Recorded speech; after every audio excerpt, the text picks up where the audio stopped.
The Lineage of Evil strikes again. Oh my goodness. So I want people to understand this is who we're bringing into the country. This is who's coming over here. These people, because this video happened in Ontario, Canada, and you know, the same place where a Steven Crowder comes from, the same place where a lot of these white nationalists come from. Because the irony in all of this is that many of these, white nationalists here in the country, and many you see online, aren't even in the United States, right? They're usually nothing more than trolls or white nationalists in other areas that are doing nothing more than trying to radicalize and galvanize, white Americans here, the white ignorance of white Americans here. And this video is just a perfect representation of everything that I've been saying on this channel thus far. Because in this video, you have an Indian couple, and this Indian couple is being harassed by these white teens. And it gets to a point in the video where one of the teens goes up alongside where the woman is in the car and starts humping the side view mirror of the car. I kid you not. Oh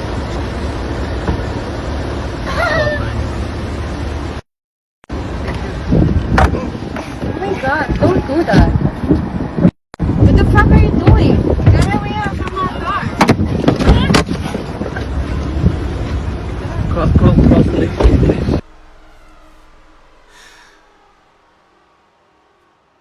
Now, there's so much, like I could, psychoanalyze this to the biggest degree, okay, to the utmost degree of like, well, this is right in line with their, their lineage of evil and their debauchery, which is what they're known for, whether it comes from animals. We can see this presently when it comes to dogs and children. So this is more of a nature thing than it is a nurture thing. Damn.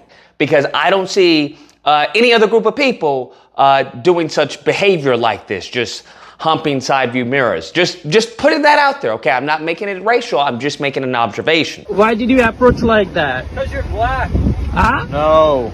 Shut up. Then it gets to the point where the man actually gets out of the car and confronts, the kid, saying, hey, why'd you, hit my car? And the guy, the kid responds to him with some derogatory terms, or at least terms that he views as derogatory. One thing he commonly responds to him as big nose. Hey, big nose, be quiet. Hey, big nose, be quiet. Your whole time. Hey, you know what's you're in recording. Hey, you know whole what's time. Hey, shut up, big nose. Like, Hey, big nose. Did I touch you? I'm like, okay. Then it goes to, well, you're an effing immigrant. Because the guy's like, well, you hit the front of my hood. You damaged my hood. And the kid is like, well, I didn't touch you. Okay, I didn't touch you. There's nothing illegal for me getting in front of your car. You know it's not illegal to go in front of your vehicle and hump you? I didn't touch you. Did I touch you? Yes or no? you banged my car. No, I didn't touch It's you. broken. No. I got your license Did plate. I touch you? Did I got touch your you? license plate. Hey, big nose. Did I touch you? Did I touch you? Yes or no? Answer my question, you fucking You're Indian. in record. Did I answer you? Live. I don't care from recording. Live. You got a free phone, you Yeah. fucking immigrant. And that just, that is delicioso. That mindset of I didn't touch you, because it goes back to what I said previously. Remember when the Cincinnati brawl? They think that you can antagonize someone, and then eventually when they say, get your hand out of my face, they want to be a victim. Well, I didn't touch him, I don't want to touch him, And this is the whole mindset of, it's just a joke, bro. Oh, it's just a word, bro. This is that mindset, this privileged, racist mindset. And this Indian family is getting firsthand experience of what it feels like. Damn. Then, of course, he leads or ends the conversation with calling the Indian guy the N-word. Did I touch you? Yes or no? Answer my question, you fucking You're Indian. in record. Did I answer you? I don't Live. care from recording. Live. You got a free phone, you Yeah. fucking immigrant. You stupid.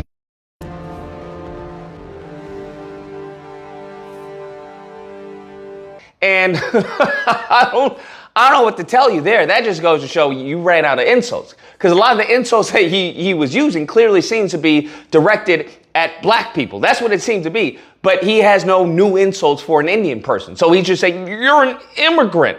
That's the only specific insult to this Indian person. All the other insults are just hand-me-down insults that he has for black people, which is very interesting. I'm curious as to how Indians feel about being called an N-word.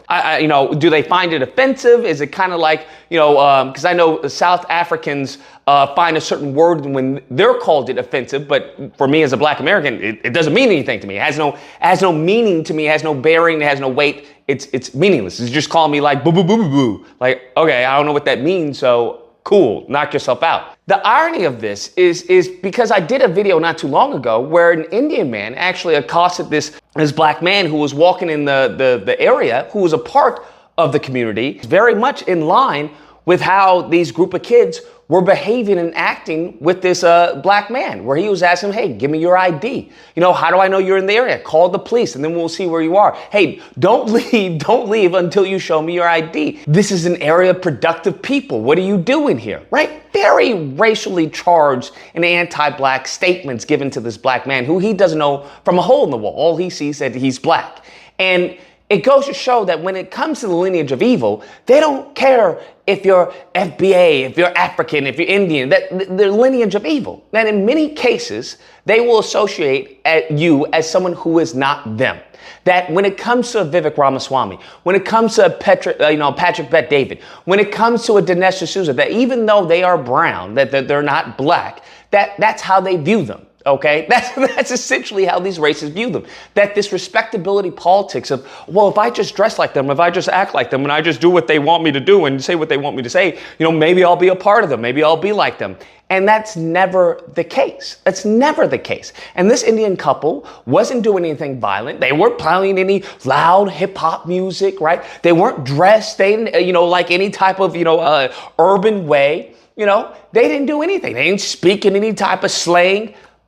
But yet they were treated just the same.